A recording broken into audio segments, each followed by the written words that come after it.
అమరావతిని జనరలైజ్ చేసుకొని కృష్ణంరాజు అనే ఒక జర్నలిస్ట్ ఒక టీవీ ఛానల్ డిబేట్లో ఏవో వ్యాఖ్యలు చేశారు అని ఆయనతో పాటు ఆ డిబేట్ నిర్వహించిన కొమ్మినేని శ్రీనివాసరావు గారిని కనుక అరెస్టు చేసి దీని మీద ఢిల్లీ స్థాయిలో గొప్ప గొప్ప స్థానాల్లో ఉన్న వాళ్ళ దగ్గర నుంచి గల్లీ స్థాయిలో పోవాలిగా వనికిరాని వాళ్ళ దగ్గర నుంచి రకరకాలుగా కామెంట్లు చేశారు, రకరకాలుగా మాట్లాడారు. ఇంక ఏదో అసలు బ్రహ్మాండం బదలైపోయింది దీంతో అన్నట్లు అంత చేశారు.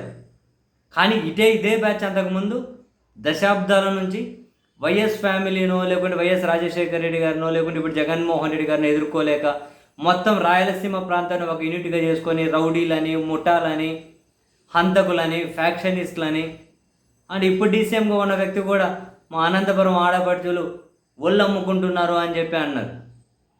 ఇలాంటివి ఎన్నో రాయలసీమ నుంచి రౌడీలు, రాయలసీమ నుంచి గుండాలు అంటే ఇలా మాట్లాడారు. మరి చర్యలు తీసుకోవాలని అంటే ఎంతమందిని ఇటువంటి వాళ్ళని జైల్లో పెట్టాలి? లేకుంటే అమరావతికి ఏమైనా ప్రత్యేక చట్టాలు ఏమైనా ఉన్నాయేమో మనకు తెలియదు. అమరావతి కోసం ఏమైనా ప్రత్యేక చట్టాలు ఉన్నాయేమో మనకు తెలియదు. అరే చరిత్ర కాకుండా ఇప్పుడు ఇంత దారుణంగా దాని చుట్టూ వీళ్ళు చేస్తున్న అతి సందర్భంలోనే అమరావతి చుట్టూ దాని గురించి ఏమైనా మాట్లాడితే ఇంకా అయిపోయాయి. భరించలేనంత స్థాయిలో వీళ్ళు ఉన్నటువంటి ఇదే సిచ్యువేషన్లోనే గౌరవ ముఖ్యమంత్రి చంద్రబాబు నాయుడు గారు తన సంవత్సర పాలన పూర్తి చేసుకున్న సందర్భంగా వరుసగా అందరికీ వాళ్ళ టీవీ ఛానల్, వాళ్ళ పత్రికలకు ఇంటర్వ్యూలు ఇచ్చుకుంటూ వెళ్తూ ఉన్నారు కదా.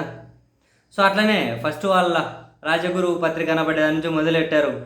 సో దాంట్లో చదివితే మనకు అన్నీ కనిపించేది ఎలివేషన్స్ అంత అమరావతిలో ఒలింపిక్స్ అట 2036 వచ్చేసరికి అమరావతిలో ఒలింపిక్స్ అట, అమరావతిలో విమానాశ్రయము, అమరావతిలో ఇన్ని వేల ఎకరాలది, అమరావతిలో అన్ని వేల ఎకరాలది, అమరావతిలో ఇన్ని లక్షల మంది, అన్ని లక్షల ఏదో అంతా అదే. జగన్ను తిట్టాలి, అమరావతిని పొగడాలి. అయితే ఈ సందర్భంలో ముఖ్యమంత్రి గారు అన్న మాటలు ఏంది? సేమ్ యాజ్ ఇట్ ఈజ్ వాళ్ళ పత్రికలో రాసుకుంటూ వచ్చిండేది చదువుతాను. ఒక పార్టీ తాను చేసే అరాచకాలు, అక్రమాల సమర్థనకు, ఇతర పార్టీలపై విష ప్రచారానికి, ప్రజల్ని మభ్యపెట్టేందుకు పత్రిక, టీవీ ఛానల్ పెట్టడం ఎన్నడూ చూడలేదట. వీళ్ళ పత్రికలు, టీవీ ఛానల్ మొత్తం అంతా కనుక దేశానికి విలువలు నేర్పిస్తున్నారు ప్రపంచానికే. వేరే వాళ్ళ పత్రికలు మాత్రం వేరే వాళ్ళ మీద విషయం జిమ్మేకి పెడతారు. వీళ్ళ పత్రికలు, టీవీ ఛానల్ మాత్రం అబ్బో అసలు దేశానికి ప్రపంచానికి గొప్ప గొప్ప విలువలు నేర్పిస్తారు వీళ్ళు. అయితే దాని కొనసాగింపుగా ఆ విష సంస్కృతికి వైకాపా అనే బీజం వేసిందట. అంతే, ఈ ప్రపంచంలో జరిగే ప్రతి హింస వైకాపా నుంచే స్టార్ట్ అయింది. ఇంకా నెక్స్ట్ చూడండి, రాయలసీమలో ముఠా నాయకులట. రాయలసీమలో ముఠా నాయకులు తమ అనుచరులతో చిన్న నేరం చేయిస్తారట. పోలీసులు కేసు పెడితే వాళ్ళే విడిపిస్తారట. తర్వాత ఇంకో పెద్ద నేరం చేయిస్తారట. జైలు శిక్ష పడితే వారి కుటుంబాన్ని ఈ నాయకులు పోషిస్తారట.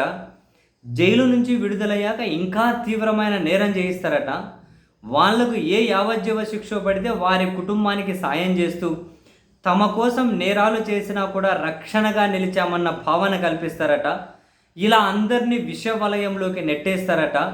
అలాంటి వాళ్ళు రాజకీయాలకు వచ్చి ఇక్కడ అదే చేస్తూ ఉన్నారట. కాసింతైనా చంద్రబాబు గారు, కాసింతైనా పెద్దవాళ్ళు ఏం అనకూడదు కానీ రాయలసీమలో ముఠా నాయకులు ఇవి చేస్తారట. విజయవాడ రౌడీలు,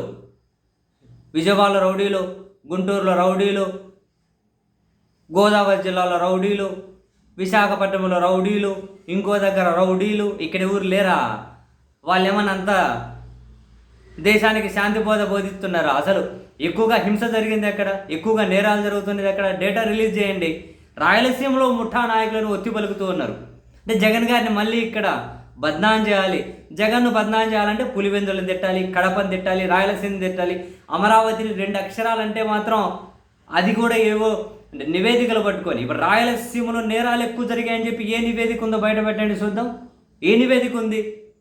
మరి అక్కడేవో ఎక్కువ ఎయిడ్స్ కేసులు నమోదయ్యాయని చెప్పి ఒక దేశవ్యాప్తంగా నివేదిక వచ్చింది కదా. ఆ నివేదిక ప్రకారం ఆ నివేదిక బయట పెట్టండి ఏ జిల్లాలు ఎక్కువ ఉన్నాయో.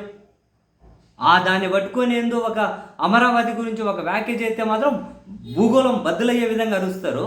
రాయలసీమలో ముఠా నాయకులు, మిగతా అందరు కనుక చెవుల్లో పూలు పెట్టుకొని రామ రామ రామ కృష్ణ కృష్ణ కృష్ణ అని చెప్పి భజనలు చేసుకుంటూ పోతున్నారు ఆ రోడ్ల మీద. ఇలాంటి మాటలు అనడం ఎందుకు? కోర్స్ రాయలసీమ సమాజానికి అంత చైతన్యం వచ్చి అంత సీన్ లేదులేండి. ఎట్లుంటారు, కర్నూలులో ఉన్న హైకోర్టు తీసేసి ఒక బెంచ్ పెడితే పాలాభిషేకాలు చేస్తారు. అట్లాంటి వాళ్ళతో నిండి ఉంది. ఎవరు ఎన్నంటే పట్టించుకునేది ఉంది.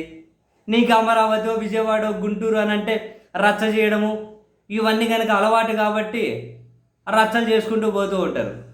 రాయలసీమ అట్లా రచ్చలు చేసే మనస్తత్వం ఏమంటే దశాబ్దాలుగా నాశనం అయిపోయి సంకనాకిపోతున్న జీవితాలు ఎవడికి ఊలికే లేదు, పలికే లేదు. వాళ్ళ కొందరు ప్రయోజనాలు కొన్ని ఉంటే గుప్పెడు ప్రయోజనాలు దానికోసం అంతే వాడు ఏం చూస్తే ఊగొట్టుకుంటూ పోతూ ఉంటారు. అంత చైతన్యం ఉంటే మరి ఇటువంటి వాళ్ళ మీద నిరసన వ్యక్తం చేయరా? రాయలసీమలో ముఠా నాయకులు ఈ పని చేస్తారా? ముఠాలు ఇంకెక్కడ లేవు.